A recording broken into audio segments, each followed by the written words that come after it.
Assalamualaikum warahmatullahi wabarakatuh.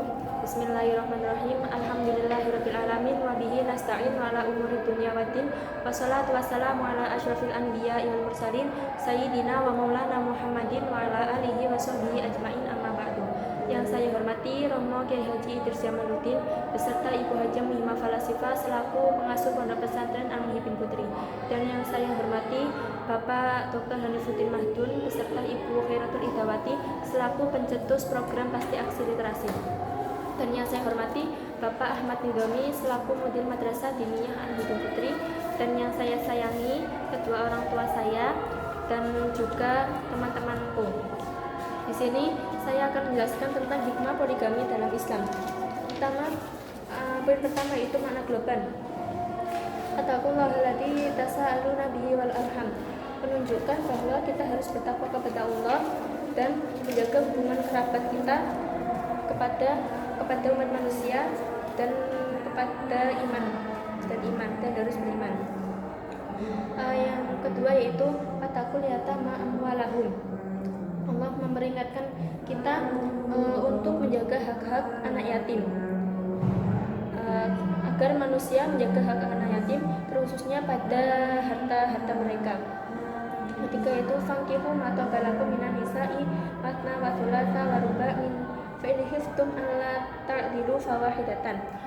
Di situ Allah membolehkan menikahi 2 istri, 3 dan sampai 4 selain perempuan yatim itu.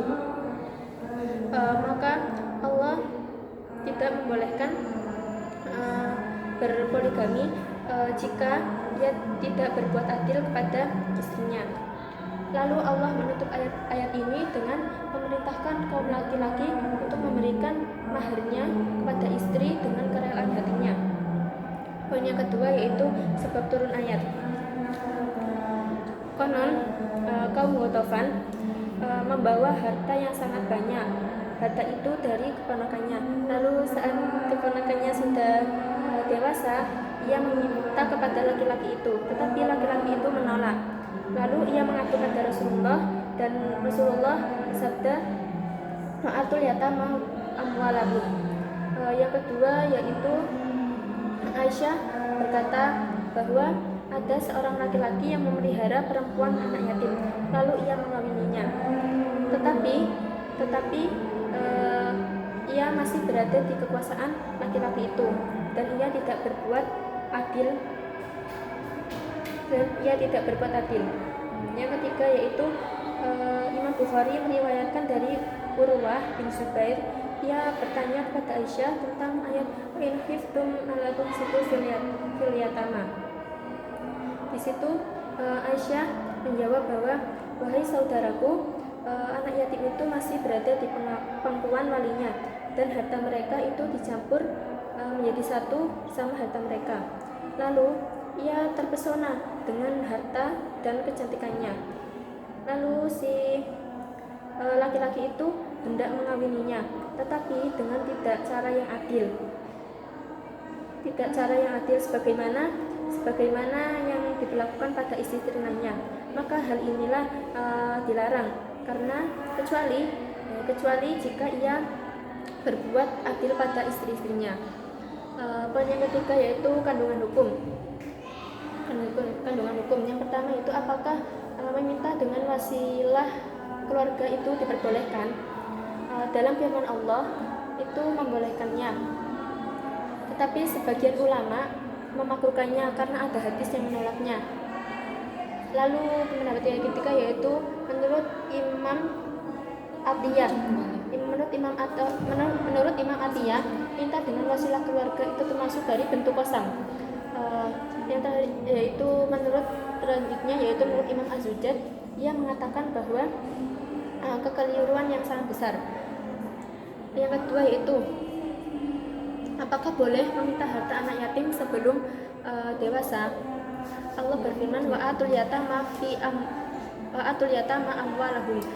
Di situ bahwa menjelaskan bahwa kewajiban memberikan harta anak yatim itu. Tapi ulama sepakat bahwa ketika ia belum dewasa tidak boleh diberikannya, karena ada firman Allah di surat An-Nisa juz 4 ayat 6. Pada ayat itu mensyaratkan yatim itu harus baligh dan cerdas. Hikmahnya yaitu karena ia belum bisa membelanjakan hartanya. Lalu ada ulama yang mempunyai pandangan dua. Yang pertama yang dimaksud yatim di situ yaitu yang sudah baligh. Yang kedua yaitu yang masih kanak-kanak, yaitu yang belum baligh.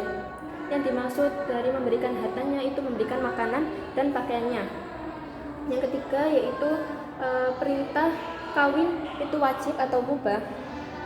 Jumhur ulama berpendapat bahwa seperti dalam firman Allah, fankihu ma taba lakum, bahwa itu berhukum mubah. Sebaliknya menurut Imam Az-Zahiri, madhab Zahiri itu mewajibkan. Lalu dibantah oleh Imam Fakhrur Razi. Di situ ada pada surat An-Nisa. Ia mengatakan tidak kawin itu lebih baik. Lalu yang keempat itu apa maksud 22, 33 dan 44? Menurut ulama ahli bahasa, yang dimaksud itu yaitu kalimat hitungan, yaitu jumlah yaitu jumlah hitungan yang di situ merupakan makna yaitu 22, 33 dan 44. Yang dimaksud ayat itu yaitu kawinlah perempuan-perempuan yang kamu sukai, 33, 44 tuh. Lalu menurut Imam Az-Zamakhsyari, ayat itu menunjukkan bahwa itu ditunjukkan pada orang yang banyak. Dan pada ayat tersebut tidak membolehkan kawin lebih dari 4. Ada ahli bid'ah yang mengatakan bahwa membolehkannya karena di situ ada ayat yang ada wawunya itu merupakan wawu jam'i yang berfungsi menggabungkan secara mutlak, yaitu 2 ditambah 3 tambah 4 sama dengan 9 itu. Lalu Imam Al-Qurtubi mengatakan bahwa masna wasulasa waruba itu tidak membolehkan kawin 9, sebagaimana orang yang jauh dari Al-Quran dan Sunnah. Sunnah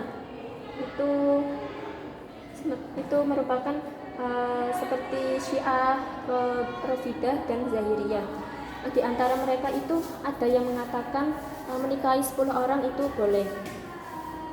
Lalu sedangkan menurut Imam As-Sabuni pada ijma ulama itu mengharamkan menikahi 4 wanita. Demikian dari saya. Assalamualaikum warahmatullahi wabarakatuh.